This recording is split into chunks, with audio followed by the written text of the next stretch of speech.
निखिल गुप्ता जी कानपुर से।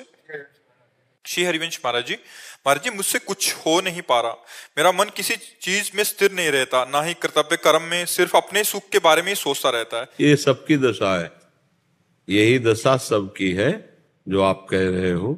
सब अपने शरीर को ही अपना स्वरूप मानकर, इंद्रिय मन को अपना स्वरूप मानकर उन्हीं के सुख भोग की लालसा में। देखो, रुपया कमा ले, घर मकान बना ले, बढ़िया दुल्हन हो जाए, लड़का बच्चा पर, यही सबकी सोच है।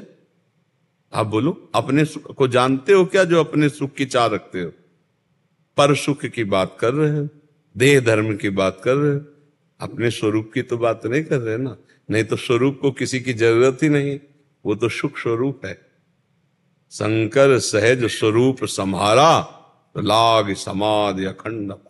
अद्भुत आनंद आपके अंदर है, पर आप अपने अंदर के आनंद को नहीं, आप बाहर के आनंद को भोगना चाहते हैं। आप बिल्कुल चिंतन करके बताइए, आप अंदर के आनंद की सोच नहीं, बाहर के आनंद, बाहर का शब्द, बाहर का रूप, बाहर का स्पर्श, बाहर के भोग, यही तो चाहे। शब्द स्पर्श रूप रसगंध प्राकृतिक माया की, और आपको कभी इससे तृप्ति हो नहीं सकती।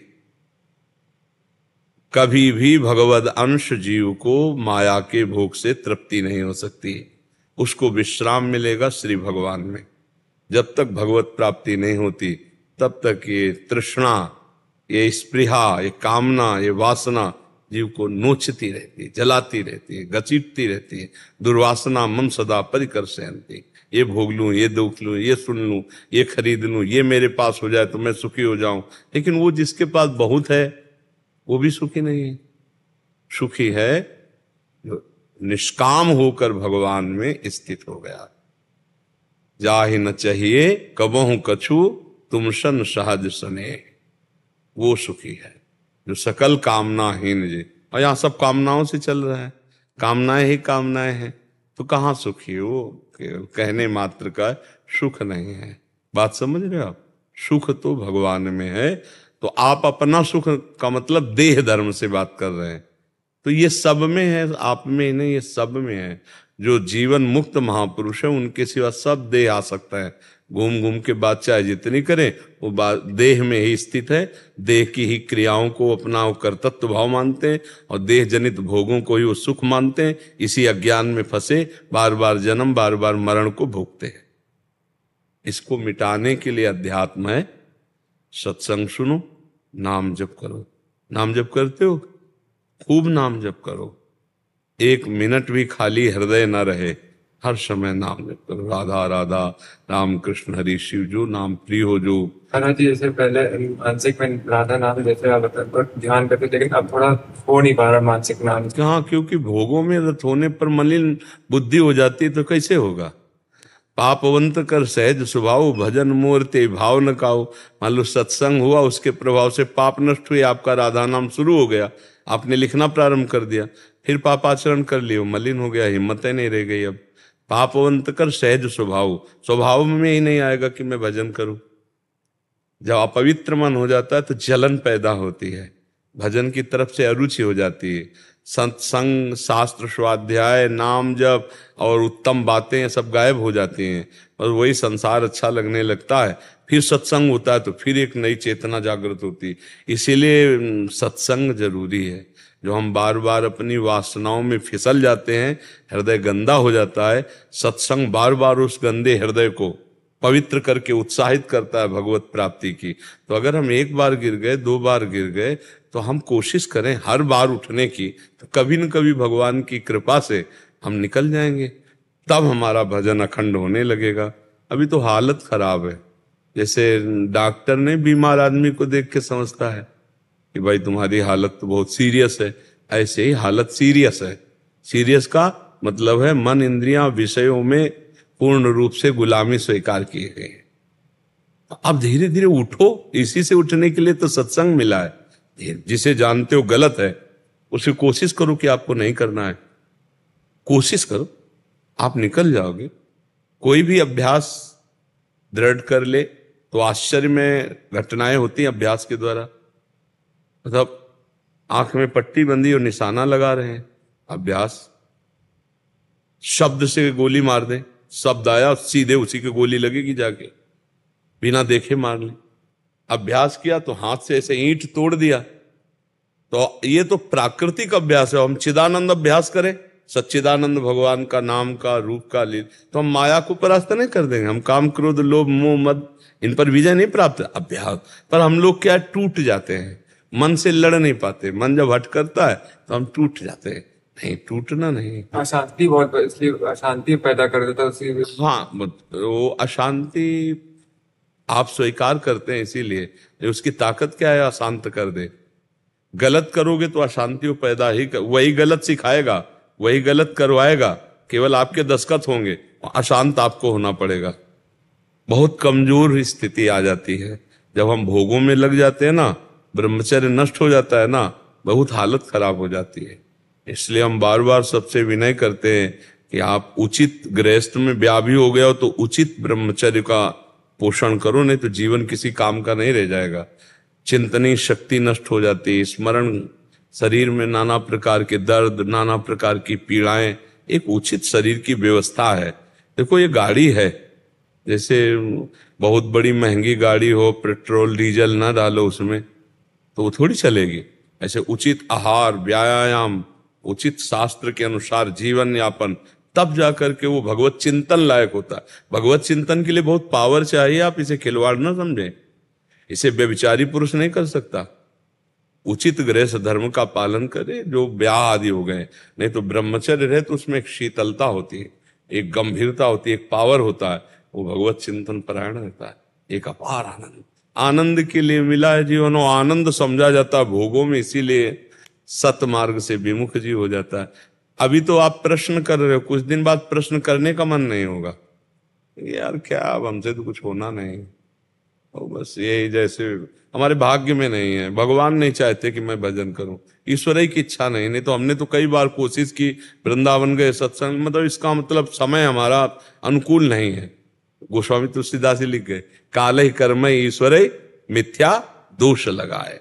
वो ईश्वर पर दोष लगाएगा, प्रारब्ध पर दोष लगाएगा, समय पर दोष नहीं। नहीं, हमारे अभ्यास की कमजोरी। तुम बहुत अच्छे बच्चे हो, अपना सुधार करो, और ये सुधारने के लिए मनुष्य भगवान सहयोगी हैं, हमारे मित्र भगवान हैं, वो सहयोग करेंगे। आप खूब नाम जप करो, अच्छे से चलना सीखो, गंदी बातें जो हैं उनको छोड़ो, उनसे दूरी बनाओ, तभी आगे बढ़ पाओगे। अब गंदगी में बार बार गिरते रहे तो फिर इधर आने का भी मन नहीं होगा। देख लेना एक दिन, इधर आने का भी मन नहीं, क्या हम तो कुछ कर नहीं पाएंगे, क्या जाए, ऐसे निराश कर देगा। और मन के चक्कर में फंस जाओ तो डिप्रेशन में पहुंचा देगा, वो पहुंचा देगा।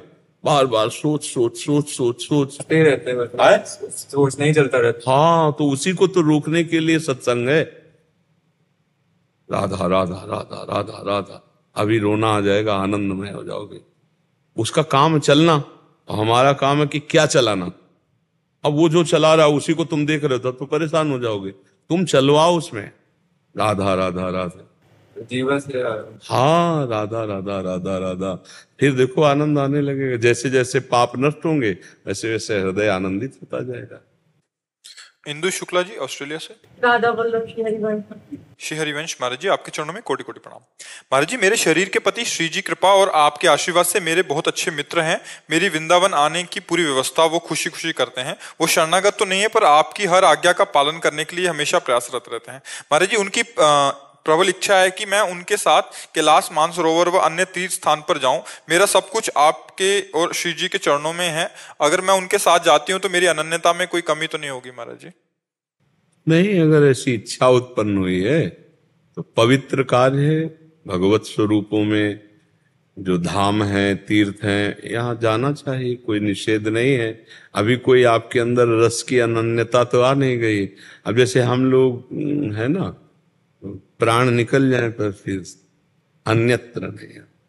अब आपका मन है तो बुरा काम का हो तो निषेध कर दे। भगवत मार्ग में कोई बद्री नारायण जाना चाहता है, केदारनाथ जाना चाहता है, कैलाश मानसरोवर जाना चाहता है, सादर आप जाइए, क्योंकि आपका कोई क्षेत्र संन्यास तो है नहीं, आप कोई अनन्य निष्ठा वाले धाम के तो है नहीं। धाम की अनन्य निष्ठा हो जाए तो फिर नहीं, फिर तो नहीं।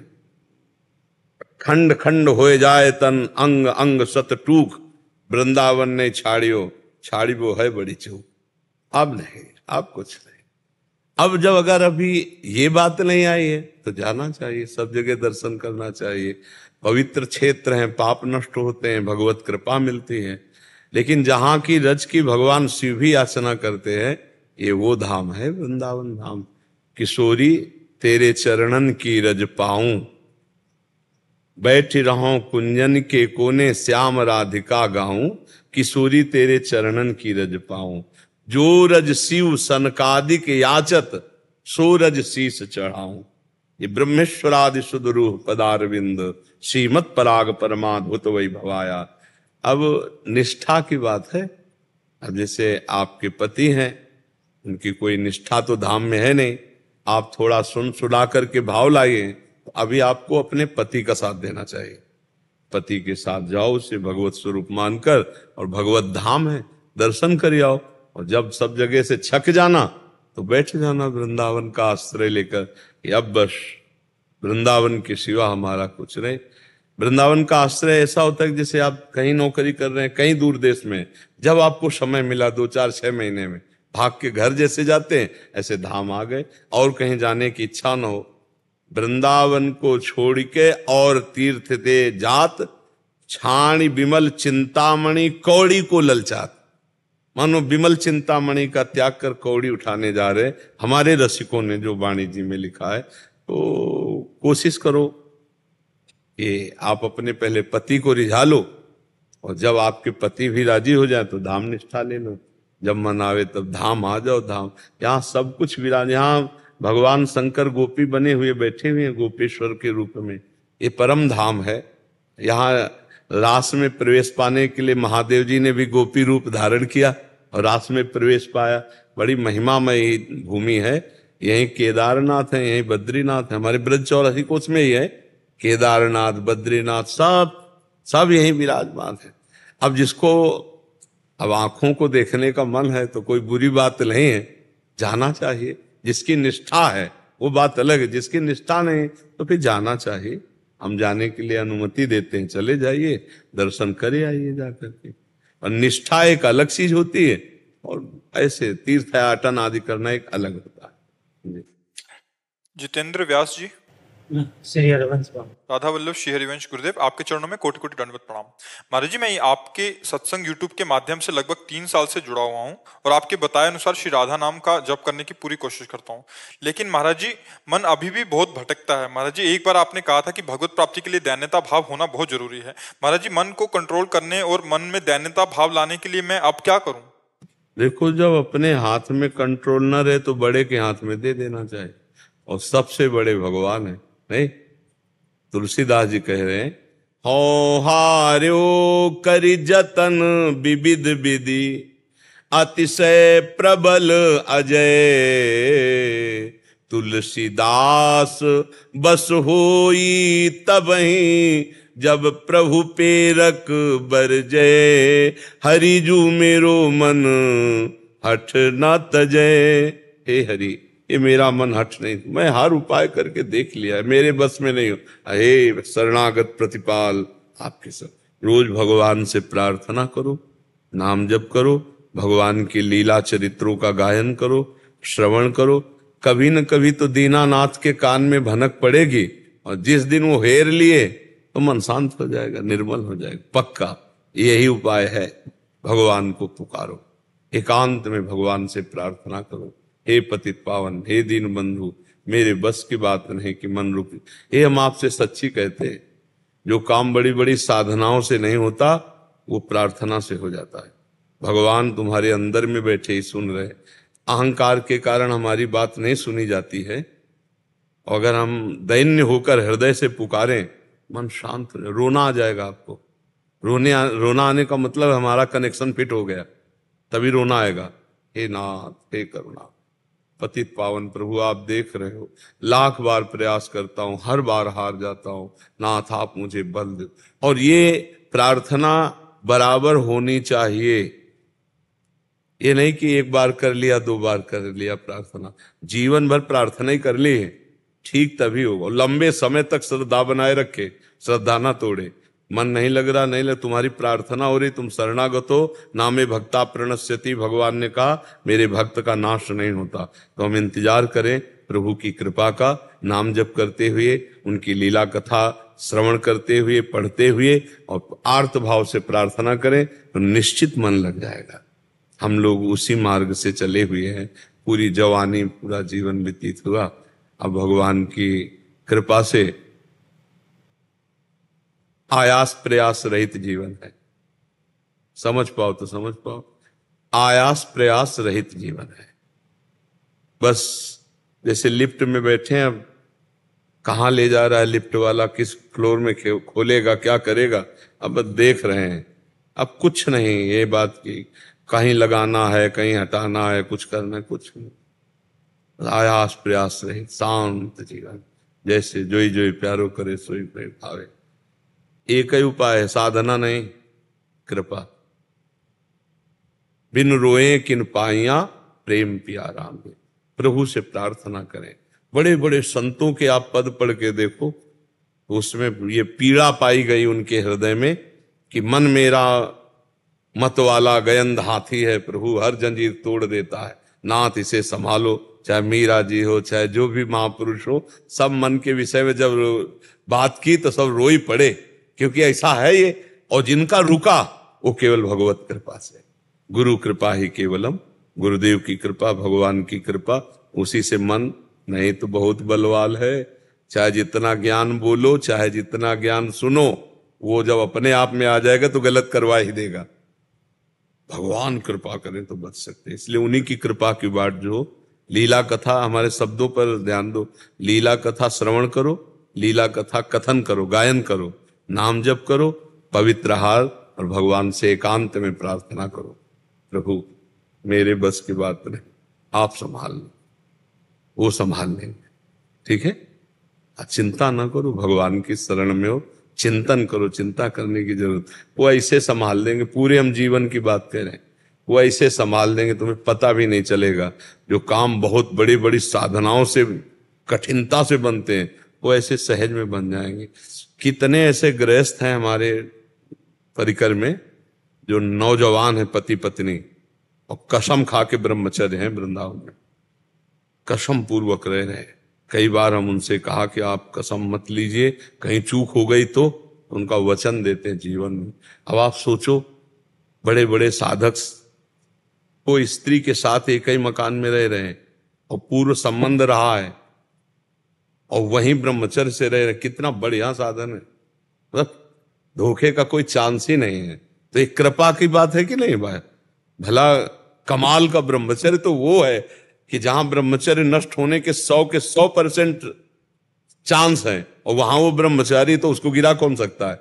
ये बात केवल कृपा से बनती है और किसी से नहीं बनती। तो हमें बड़ा आश्चर्य होता है, कई जोड़ी ऐसे हैं जो कसम पूर्वक ब्रह्मचर्य रह रहे हैं। तो हमें लगता है भगवान कृपा करे तो असंभव भी संभव हो जाए। मूकम करोति वाचालम पंगुम लंघयते गिरिम यत् कृपा तमहम वंदे परमानंद माधवम। वो कर्तुम अकर्तुम अन्यथा कर्तुम सर्व समर्थ है। छोटे छोटे बच्चे हैं, मन को मार करके रात दिन भजन में लगे हैं। तो अगर भगवान कृपा करें तो मन क्यों नहीं शांत हो जाएगा? भगवान की कृपा से क्या नहीं हो सकता? हम कृपा देखते हैं कि कृपा से क्या नहीं हो सकता। एक फटी बनियान, फटी मार्किन डाले हुए, ऐसे चद्दर डाले हुए, और जिनका स्वभाव ही था विलासिता, वो सारी विलासिता से अलग हटे हुए। तो हमें लगता है कि हम अपने मन की दौड़ भाग में ऊबे ना, हम भगवान से प्रार्थना करें। बड़ा चमत्कार है प्रार्थना में। अरे भगवान का अवतार हो जाता है भैया, भगवान का अवतार हो जाता है।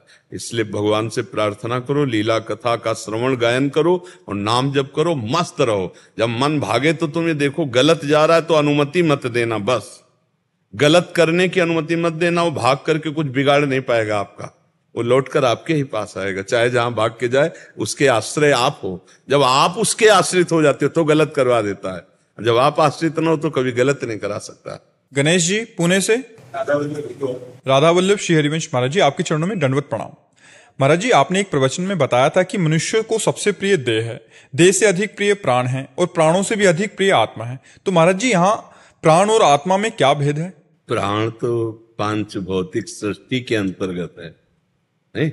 प्राण अपान व्यान समान उदान, जो पंच प्राण है जिनसे श्वास प्रश्वास चलती है, प्यास और भूख लगना है प्राणों का धर्म है, लेकिन आत्मा निर्विकार सच्चिदानंद है। ये मरण धर्मा नाशवान प्राण है, ये आत्मा थोड़ी है। जिससे इनको पावर मिल रहा है वो आत्म तत्व है। उनमें न भूख है, न प्यास है, न जन्म है, न मृत्यु है, न सुख है, न दुख है। जो एक निर्विकार सच्चिदानंद में परब्रह्म है वही आत्म तत्व है, कोई और थोड़ी है। अब अपने आप को भूल करके हम लोगों ने अपने को देह मान लिया, अंतःकरण मन मान लिया, प्राण मान लिया। यही हमारी भूल है। इसी भूल को मिटाने के लिए हम अध्यात्म मार्ग में चलते हैं। खूब नाम जप करो, पवित्र आचरण करो, पवित्र भोजन करो, पवित्र विचार रखो, तब धीरे धीरे जान पाओगे। कई बार सत्संग में कहा, एकांतिक में कहा कि जैसे निर्मल और शांत जल, तो नीचे क्या है आप देख लोगे। तो अभी शरीर ही को नहीं आप पार कर पा रहे, फिर सूक्ष्म शरीर अंतःकरण को पार करो, फिर कारण शरीर स्वभाव को पार करो, तो एकदम जो जिससे सब प्रकाशित हो रहा है वो आत्म तत्व है। उस आत्म तत्व को जो जान गया वो मैं ही है, वो दूसरा नहीं है, वो फिर मोक्ष को प्राप्त हो गया। तत्त्वम अस्य, वेद का महावाक्य। तत्त्वम अस्य, वह तुम हो, दूसरा कोई नहीं। हम भूल से अपने को स्त्री पुरुष मान रहे।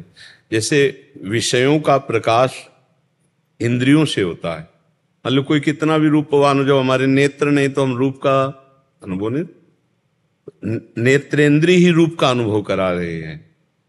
पदार्थों के स्वाद का अनुभव रसेंद्रिय करा रहे हैं, शब्द संगीत आदि का श्रवणेंद्रिय करा रहे हैं। लेकिन इसको जो पावर मिलता है वो मन से मिलता है। अगर हमारा मन कहीं और चला जाए तो सामने रूप को हम नहीं देख पाएंगे, पास में कोई वार्ता कर रहा है हम नहीं समझ पाएंगे। मन को जो पावर मिल रहा है वो बुद्धि से मिल रहा है। अगर हमारी बुद्धि कहीं और लगी हो तो मन और इंद्रिय अनुभव नहीं कर सकते। और जो बुद्धि को प्रकाश मिल रहा है वो आत्म तत्व से मिल रहा है। सबकर परम प्रकाशक जोई।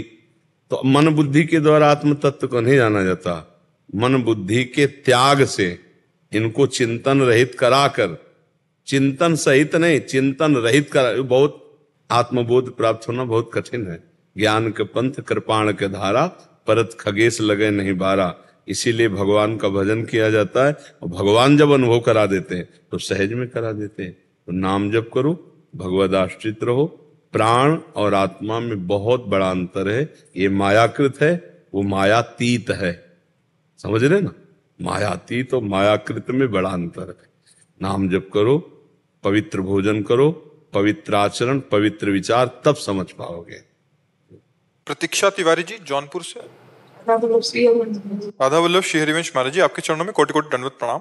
महाराज जी, कल्याण का क्या स्वरूप है? जब आप ये कहते हैं कि रज शरीर पे लगा लो और प्राण निकल जाएं तो कल्याण में संशय नहीं है महाराज जी। कल्याण का मतलब है जीव संचित कर्मों से मुक्त होकर के भगवान के चरणारविंद की प्राप्ति की योग्यता आ जाना, उसे कल्याण पद कहते हैं।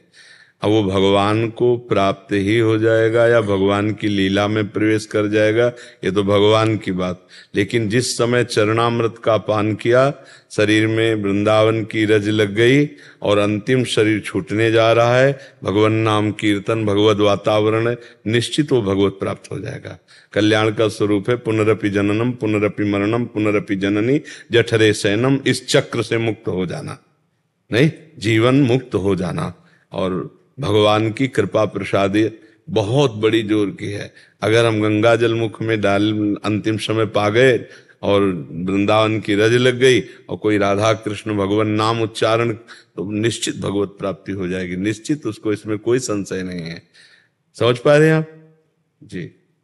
हर्षा जी पुणे से। गुरुदेव, आपके चरणों में कोटि कोटि प्रणाम। महाराज जी, परोक्ष जो आंखों के सामने न हो और अपरोक्ष जो हो का साक्षात्कार क्या होता है? आंखों के सामने क्या है तुम्हारे, किसका प्रश्न है? आंखों के सामने क्या है, तुम्हें क्या दिखाई दे रहा है? माया जगत। माया जगत दिखाई दे रहा, मैं मोर तय तो, यही दिखाई दे रहा है। लेकिन इसमें है तो चैतन्य शक्ति, ये भी तो कहीं ना कहीं भास हो रहा है, नहीं हो रहा है? जैसे मान लो ये हाइलोजन जल रहा है, ये एसी चल रही है, पंखा चल रहा है, तो एक करण है, लेकिन इनका कारण तो बिजली है ना, मानते हैं ना, बिजली है। अगर वो ना हो तो ये नहीं चलेंगे। ऐसे आप जो कुछ देख रहे हो तो है, तत्व है, वो दिखाई नहीं दे रहा पर वो है, जिसके कारण ये जो दिखाई दे रहा है उसका परम कारण है, परमात्मा है। और जब हम भजन करते हैं, गुरुचरणों का सेवन करते हैं, तो हमारे इन नेत्रों की केवल क्षमता है त्रिगुण माया से रचे हुए को जो है नहीं उसको देखने की, और जो है उसके देखने की क्षमता गुरु प्रताप से ज्ञान चक्षु प्रकट होते हैं। अज्ञान तिमिरांधस्य ज्ञानांजन शलाकया चक्षुरुन्मीलितमेन, ज्ञान चक्षुरुन्मीलितमेन, तब उस तत्व का साक्षात है वही, ये नहीं है। जो नहीं है दिखाई दे रहा है, ये इन नेत्रों से देखा जाता है। जो नहीं है और दिखाई दे रहा है वो इन नेत्रों से देखा जाता है, और जो है दिखाई नहीं दे रहा वो गुरु प्रताप से, गुरु प्रसाद से प्राप्त ज्ञान चक्षु से देखा जाता है। तो गुरु आराधना, गुरु मंत्र, गुरु प्रदत्त नाम खूब जप और उनके बताए हुए मार्ग से चले तो हमारे अंतर के नेत्र खुल जाते हैं। जब ज्ञान चक्षु खुल जाते हैं तब देखते हैं मत्ता परतरम नान्यत किंचिदस्ति धनंजय, मेरे सिवा और कुछ नहीं। वो सब जगह वासुदेव देखता है, सब जगह भगवान को देखता है। तो अपरोक्ष भगवान को कहा जा रहा है, जबकि भगवान ही प्रकट है। ये नहीं है, ये नहीं है, बात समझ लो। जो नहीं है, जो नहीं पर है, उसी है को जानने के लिए अध्यात्म है, और जो नहीं उसी में ये सब माया और विज्ञान, जो नहीं उसी में माया और विज्ञान, और जो है उसी में अध्यात्म। एक बड़े वैज्ञानिक आए थे भारत के, तो उन्होंने बहुत सुंदर बात कही कि जहां से हमारा विज्ञान समाप्त होता है वहां से आपका अध्यात्म प्रारंभ होता है। तो वो तत्व तो है ही ना, जो बिजली की तरह सर्वत्र व्याप्त परमात्मा तत्व है। जैसे हर यंत्र जो चल रहे इनका प्रभाव अलग अलग है, गर्मी सर्दी आदि, जीवन पोषण, जीवन नष्ट कर देना, ये सब क्रियाएं हो रही, लेकिन वो जो पावर है वो बिजली है। ऐसे सबका आत्म तत्व पावर है, परमात्मा पावर है, वो है। उसका अनुभव करना ही अपरोक्ष ज्ञान है। उसका अनुभव कर लेना, उसको मानने से जान जाओगे। जानने की प्रक्रिया में चलो तो बहुत जन्म लग जाएंगे, मान लो तो जान जाओगे। जैसे माना संख्या गुरुदेव ब्रह्म, माना संख्या गुरुदेव ब्रह्म, तो अब सर्वम खलविदम ब्रह्म में आ जाओगे, क्योंकि अखंड मंडलाकारम व्याप्तमेन चराचरम। कहीं एक जगह से माना संख्या विग्रह भगवान, तो अब सब जितने चल अचल है सब में आपको भगवान की अनुभूति हो जाएगी। यदि सच्चाई से मान लो तो जड़ चेतन जितना है चिद चिद लक्षणम सर्वम राधा कृष्ण वयम जगत। तो जो ये दिखाई दे रहा वास्तविक ये है नहीं, जो है वो परमात्मा है। गुरुदेव, जब हम गुरु मंत्र करेंगे, शरणागत मंत्र करेंगे, तो ये जो अपरोक्ष जो खास बात है संसार का चिंतन छोड़ना, देह का चिंतन छोड़ना। देह और संसार के चिंतन से भोग वासनाएं जागृत होती है। शब्द स्पर्श रूप रस गंध का भोक्ता कभी स्वरूप का अनुभव नहीं कर सकता। तो हम भजन में, भगवत चिंतन में इतना जब डूबे कि देह और देह संबंधी भोग राग और संसार देह संबंधी संबंध इनका विस्मरण हो जाए, तब अपने आप स्वरूप का बोध हो जाएगा। इसीलिए भगवत प्राप्ति कठिन कही जाती है। कठिन नहीं है, वो तो है का अनुभव करना है, तो कठिन क्या है? बस कठिन है संसार का चिंतन छोड़ पाना, संसार के प्रति जो ममत्व और सत्यत्व बुद्धि है इसका त्याग हो पाना। इसीलिए बार बार सत्संग सुना जाता है कि एक बार हमारे विचार में बैठ जाए कि असत है, ब्रह्म सत्यम जगन मिथ्या, ये बात बैठ जाए। लेकिन हम कह रहे हैं पर हमारे हृदय में इसका उल्टा है, होगा कोई ब्रह्म, लेकिन सत्य तो यही है। स्त्री पुरुष शरीर संसार का खान पान भोग राग रुपया पैसा मान प्रतिष्ठा, बड़ा सुखमय जीवन जा रहा है, ये तो मिथ्या है। पर इसी मिथ्या को हम सत्य मानकर भोग रहे हैं और इसीलिए सत्य का अनुभव नहीं हो पा रहा। उसी में सत्य है, जहां हम मिथ्या कह रहे हैं ना वही है। ये नहीं है तो उसमें भी तो है। कहूं कोई ऐसी जगह ले जहां नहीं है, आप बोलो ये नहीं तो आगे बोले है, ये नहीं है तो है, वहां भी है। वो बस उसी का अनुभव करने के लिए हम चले तो खूब भजन करते हुए सद आचरण करते हुए, अपने कर्तव्य का पालन करते हुए हम भगवत प्राप्त हो सकते हैं। हम अपने कर्तव्य से न चूके, भगवत चिंतन से न चूके, तो निश्चित सत्य वस्तु गुरु कृपा से प्रकाशित हो जाती है। होता कृपा से ही है, पर हमारा प्रयास है असत चिंतन त्यागना, असत क्रिया त्यागना, असत विचार त्यागना। ये हमारा प्रयास है। असत विचार, असत क्रिया, असत चिंतन त्यागना हमारा प्रयास है। और अनुभव, ये मोक्ष मूलम गुरु कृपा, उनकी कृपा। जब देख लेंगे हमारे प्रयास को तो वो द्रवित हो जाते हैं हरि गुरु, और द्रवित होकर के वो ज्ञान का वो प्रकाश कर देते हैं जिससे अपने आप से अपने आप का अनुभव हो जाता है। बस इतना समझ लो, अपने आप से अपने आप का अनुभव। चाहे आप कहो, चाहे आप कहो, ज्ञान में आप ही आप हैं, भक्ति में आप ही आप हैं। समझ पा रहे हो जी? बच्चों, स्वस्ति वाचन आता है आपको? कंठस्थ है? हाँ सुनो। हरि ओम। स्वस्ति न इंद्रो वृद्धश्रवाः, स्वस्ति न पूषा विश्ववेदाः, स्वस्ति नस्तार्क्ष्यो अरिष्टनेमिः, स्वस्ति नो बृहस्पतिर्दधातु मरुतः पुष्णिमातरः, सुवञ्जावानो विदते भुजगमयः, अग्निजिह्वा मनवः, सूर्यचक्षसो विश्वे नो देवा अवसागमन्यः,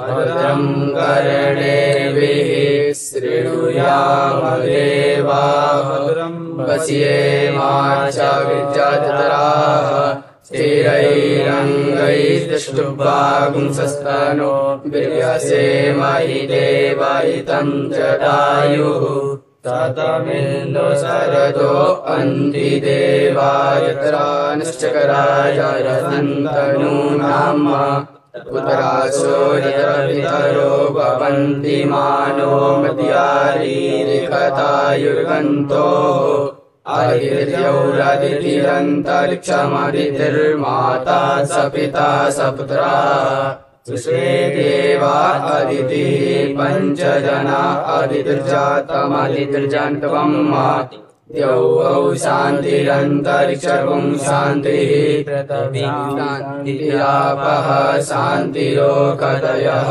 शान्तिः वनस्पतयः शान्तिः, देवाः शान्तिर्ब्रह्म शान्तिः, सर्वं शान्तिः, शान्तिरेव शान्तिः, सामा शान्तिरेधि, यतो यतः समीहसे ततो नो अवयं कुरु सन्नः, गुरुप्रजाभ्यो वयन्नः पशुभ्यः शान्तिर्भवतु। अभ्यास कमजोर, जोर से रोज अभ्यास करो। वैदिक सिद्धांत के अनुसार जब स्वस्थ वाचन करो तो उसका एक गूंज होना चाहिए। आप लोग एक दब से रहे हो, संकोच लग रहा है इसलिए दब रहे हो, या अभ्यास की कमजोरी इसलिए दब रहे हो? नहीं, ब्राह्मण के जो मुखारविंद से वेद वाक्य है वो चहकते हुए निकलना चाहिए। तो या तो अभ्यास की कमजोरी या आप संकोचवश डर रहे हो। दो में क्या कारण? डर रहे हो क्या? नई जगह है इसलिए आपको डर लग रहा है, ऐसा लग रहा है क्या? नहीं, उच्च स्वर से जब वैदिक ध्वनि तो गूंजना चाहिए। आप नौ किशोर बच्चे हो तो गूंजना चाहिए। ठीक है? पुरुष सूक्त याद है? हाँ, पुरुष सूक्त याद कर लो। कुछ वैदिक सिद्धांतों की ऐसे श्लोक, ऐसे सूत्र याद करके कंठस्थ तो रोज गाना चाहिए। टहल रहे हैं, उनका गायन कर रहे हैं, तो उससे वाणी पवित्र होगी, हृदय। ये वैदिक जो श्लोक है ना, ये अंतःकरण को पवित्र करते हैं, तो इससे हृदय भी पवित्र होगा। व्यायाम करते हैं आप लोग? हाँ, प्राणायाम।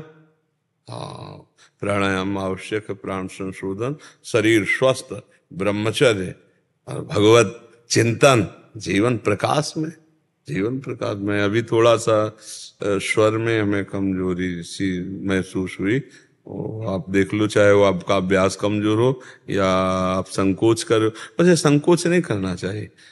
अपने क्या, जब गान करना है तो संकोच क्या करना है। 2 श्लोक सुनाओ पुरुष सूक्त के प्रारंभ से सुनाओ। हरि ओम सहस्रशीर्षा पुरुषः सहस्राक्षः सहस्रपादः सभूमिर्गुं सर्वतः सप्रतवाद्यातिष्ठदशाङ्गुलं पुरुषे वेदगुं सर्वं जगभूतं जच्चवाभ्यं भूतामृततमस्ये सानो जधन्येन तिरोहति। ये बड़ी ऐसे सुना, ऐसे सोचते वाचन, ऐसे ही उच्च स्वर से संकोच नहीं करना जी। कैप्टन कमलेश कुमार जी लखनऊ से। जय हिंद गुरु जी। जय हिंद जय। महाराज जी, है तो संसारिक प्रश्न है, बट कभी कभी कोई प्रश्न हम इसलिए कर देते हैं कि समाज को एक दिशा निर्देश चाहिए महाराज जी, उसके लिए। महाराज जी, आजकल बच्चे प्रेम विवाह पर ज्यादा विश्वास रखते हैं, ऐसे ही वो शादी का प्रस्ताव अपने माता पिता के आगे रखते हैं, तो इसमें महाराज जी माता पिता को क्या करना चाहिए? माता पिता को बच्चों का साथ देना चाहिए, पर ये निर्णय करते हुए कि कहीं वो बच्चापन में गलती तो नहीं कर रहे हैं। अगर वो गलत है तो उनको समझाने की चेष्टा करें, क्योंकि आजकल बच्चों में विवेक की कमी है। बुद्धिमान तो बहुत है, विवेक जो सत असत का निर्णय कर सके उसकी बिल्कुल कमी है। तो वासना की पूर्ति के लिए कहीं छल कपट के भाव में फंस करके इस तरह का जैसे होता है ना प्रेम आदि विवाह, तो फिर देखा जाता है कि कुछ समय बाद उनमें संबंध विच्छेद हो जाते हैं, बड़ी कड़वाहट आने लगती है। कई तरह के बड़े विध्वंसक हिंसात्मक वृत्तियों को देखा गया प्रेम विवाह वालों में, देखा गया है। तो माता पिता को चाहिए कि दोनों पक्षों की जांच करें, पुत्र पक्ष की भी और पुत्री पक्ष की भी, और दोनों में यदि वास्तविक सही लगन है, आचरण अन्यत्र खराब नहीं हुए हैं और एक दूसरे को जीवन समर्पित करना चाहते हैं, तो हमें लगता है सहयोग कर देना चाहिए।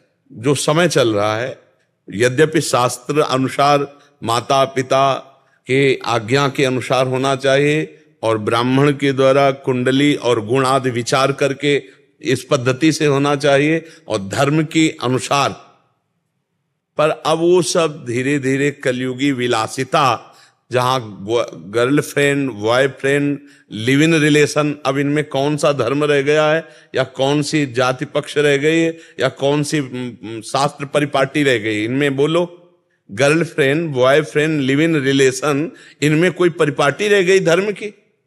मतलब पशुता है। हमारे शब्दों को बच्चे थोड़ा बुरा मानेंगे, पर इसमें पशुता है स्पष्ट। केवल काम भोग की वासना का खेल है। नहीं, आप देखो 15 दिन बाद ब्रेकअप, दूसरा बॉयफ्रेंड या दूसरी गर्लफ्रेंड, ये क्या है? पशुता नहीं है? अच्छा, जिनका ऐसा स्वभाव रहा है, चाहे बच्चा हो या बच्ची हो, वो क्या एक में रत हो पाएंगे? क्या वो संयम से पूरा आजीवन पति पत्नी बन करके प्रेम विवाह निर्वाह कर पाएंगे? क्योंकि उनका स्वभाव बन गया व्यभिचार, अब वो कैसे संभल पाएंगे? तो माता पिता को थोड़ा ये ध्यान रखना पड़ेगा कि अगर हमारे बच्चे और बच्ची दोनों का वास्तविक प्रेम है, दोनों पहले से ही आकर्षित होकर आजीवन निर्वाह कर लेंगे, इतना तो जानकारी करनी चाहिए। फिर और ज्यादा जानकारी नहीं करनी चाहिए। और ज्यादा जानकारी करोगे तो अपनी मनमानी करेंगे, ज्यादा आप करोगे तो उनके इतना विवेक नहीं, वो अपनी हानि भी कर लेंगे। ऐसे बच्चे, माता पिता मान लो जो बहुत ही रुद्र स्वभाव दिखाए तो बच्चे अपनी हानि कर लेते हैं। तो हमें लगता है कि बुद्धिमानी इसी बात में है कि तुम सुखी रहो, तुम सुखी रहो। अगर हमारी बात नहीं मानते हो तो हम भी तुम्हारा सहयोग करेंगे। मान लो आप जैसे कास्ट के विषय में जाएं और वो आपको नहीं रुच रहा है, लेकिन बच्चा और बच्ची तैयार है, तो जाओ हम तुम्हें अर्थ दे देते हैं, तुम्हारी व्यवस्था कर देते हैं, खाओ पियो। बाद के परिणाम के हम साथी नहीं होंगे क्योंकि आप हमारी आज्ञा पे नहीं हो, पर सहयोग कर देना चाहिए। क्योंकि आजकल बच्चे ऐसे विवेकवान नहीं कि अपने माता पिता का इतना आदर करें, और बहुत धोखे में बच्चों के जीवन बर्बाद हो रहे हैं, बहुत धोखे में जीवन बर्बाद हो रहे हैं।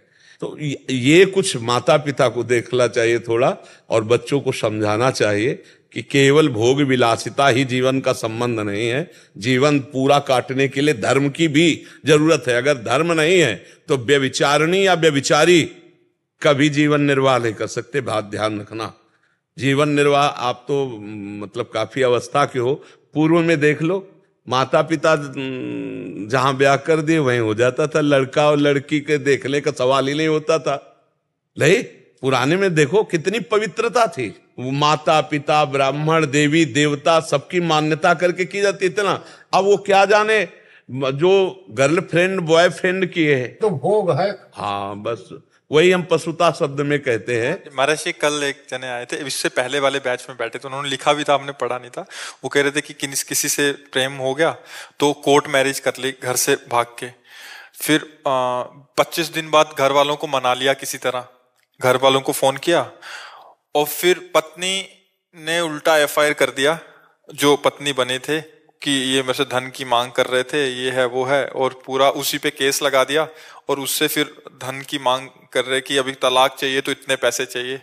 तो मतलब ये चीजें माता पिता को देख लेनी चाहिए। बकाया बच्चे आजकल सुनने वाले नहीं हैं, माता पिता। ये गर्लफ्रेंड बॉयफ्रेंड बहुत जहरीली बात चली है, लोग समझ नहीं पा रहे, बच्चे भ्रष्ट हो रहे हैं, जीवन बर्बाद हो रहे हैं। और ये गृहस्थी में जो एक सम्माननीय गृहस्थ जीवन व्यतीत होता था उसकी योग्यता खो रहे हैं। कितने बच्चे भोग रहे, माता पिता कंपनसेशन भर रहे हैं।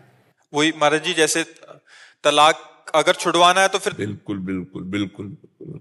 अभी हमें कई बार एकांतिक में प्रार्थना कर चुके हैं कि संभालो बच्चों को, अगर संभाल पाओ। प्रभाव बहुत है आपकी बात, समाज प्रभाव है, बच्चे सुधर रहे हैं, ऐसा नहीं। हाँ बिल्कुल, हम भगवान से भी प्रार्थना करते हैं कि सबकी बुद्धि सुधरे। अच्छा, बच्चे ऐसे नहीं हैं, वो आपको कथा सुनते हैं, सब करते हैं। बड़ी बिटिया की शादी की, उसको थोड़ा सा प्रॉब्लम हुआ तो उसका कहना ये है कि हम अपने पसंद से करेंगे तो उसमें दिक्कत नहीं आएगी, माँ बाप जो करते हैं उसमें दिक्कत नहीं, तो आगे हमको भुगतना पड़ेगा। तो हमारे कहने का मतलब ये, अगर दर्द होता है तो माँ बाप करेंगे, अगर उसके किस्मत में लिखा होगा तो माँ बाप करेंगे, तभी भी होगा, चाहे उसको करने से भी होगा। नहीं, एकदम पूरा किस्मत पे ही नहीं छोड़ना चाहिए। किस्मत को भी चयन करने के लिए महाराज जनक जी ने एक शर्त रखी थी कि हम सिया जी से उसी का ब्याह करेंगे जो इस अजगौ को उठा के खंडन कर देगा। माता पिता का कर्तव्य है, ये ध्यान रखो, किस्मत पे ही नहीं छोड़ा जाता, उसके लिए कर्तव्य का भी परीक्षण किया जाता है कि मतलब बच्ची हमारे बच्चे के योग्य है कि नहीं है, बच्चा बच्ची के योग्य है कि नहीं। क्योंकि बच्चे केवल अपनी मनोवृत्ति तृप्ति के लिए प्रेम करते हैं, उनको प्रेम का मतलब नहीं है। उनको प्रेम के मदान्धता में जो काम की है वो प्रेम शब्द वहां उच्चारण करते हैं, इसलिए उनको ज्ञान नहीं। तो कुछ शर्त रखनी चाहिए, कुछ देख रेख रखनी चाहिए, उनको भाग्य पे नहीं छोड़ देना चाहिए। मेरी बात समझो। नहीं, जनक जी महाराज ऐसा ना करते, परम ज्ञानी महात्मा है जनक जी महाराज, ये शर्त रखे थे कि मेरी सिया के लिए वही वर होगा जो भगवान शिव के इस अजगौ को उठाकर खंडन करेगा, अर्थात ऐसा महाबली, ऐसा महान तेजस्वी मेरी जानकी के लायक होगा। तो कुछ बातें माता पिता के ऊपर अधिकार है, क्योंकि आपकी जो दृष्टि है वो बच्चों की दृष्टि नहीं है, बच्चों की केवल शरीर संबंधी दृष्टि है, और आपकी आजीवन निर्वाह करने वाली ममता की दृष्टि है।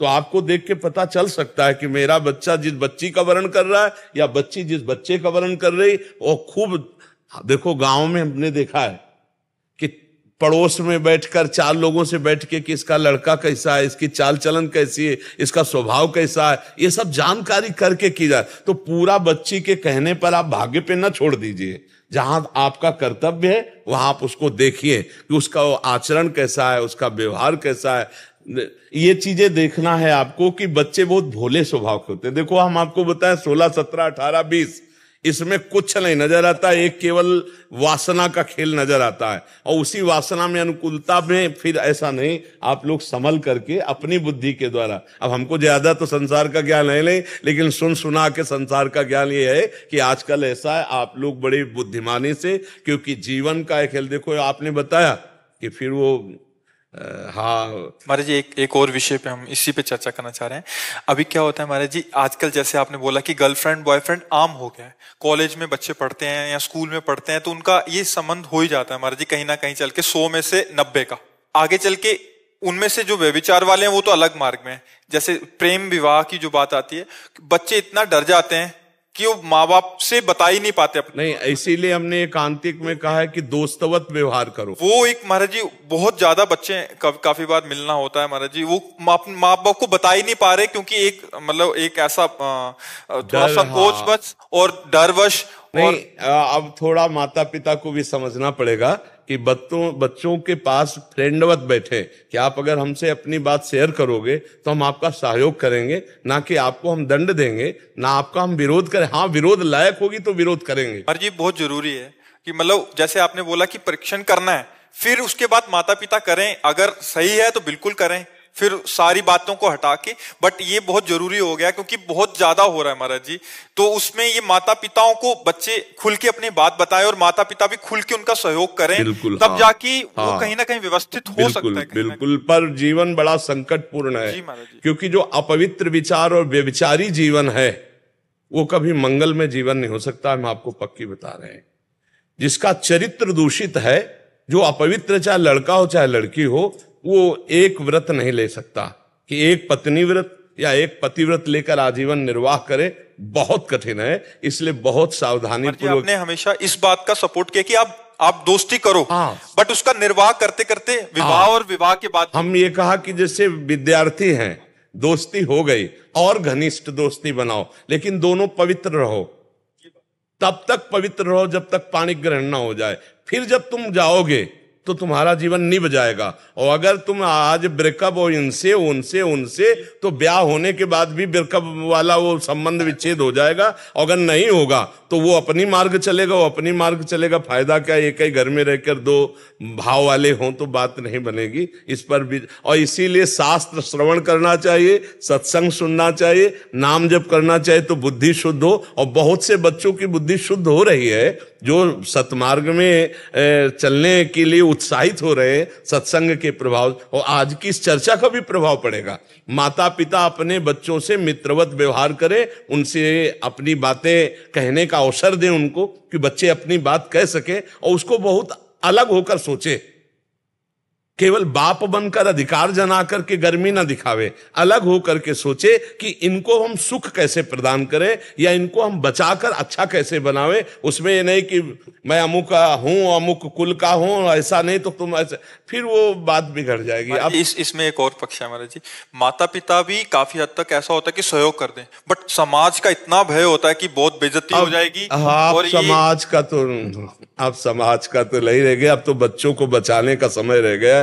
समाज कोई किसी के बच्चे का जीवन, ये तो बहुत समाज कैसा चल रहा है, जब अपने ऊपर बीतती है ना तब वो नीचे हो जाती है दादागिरी। जो अपनी महानता होती है ना, जब अपना बच्चा तो फिर दूसरे के बच्चे में तो बहुत अंगुली। हम तो कहते हैं कि आप विवेक के द्वारा संभल करके उनके जीवन को सजाइए, धर्म पूर्वक भगवत मार्ग में चलते हुए चले और ज्यादा इधर उधर के पक्ष में मत जाइए। अगर दोनों का भाव मिल रहा है और दोनों धर्म से जीवन व्यतीत करना चाहते हैं तो सहयोग कर देना चाहिए और ये देख लेना चाहिए, छल कपट नहीं होना चाहिए। हाँ, इतना कर्तव्य माता पिता का जरूर है।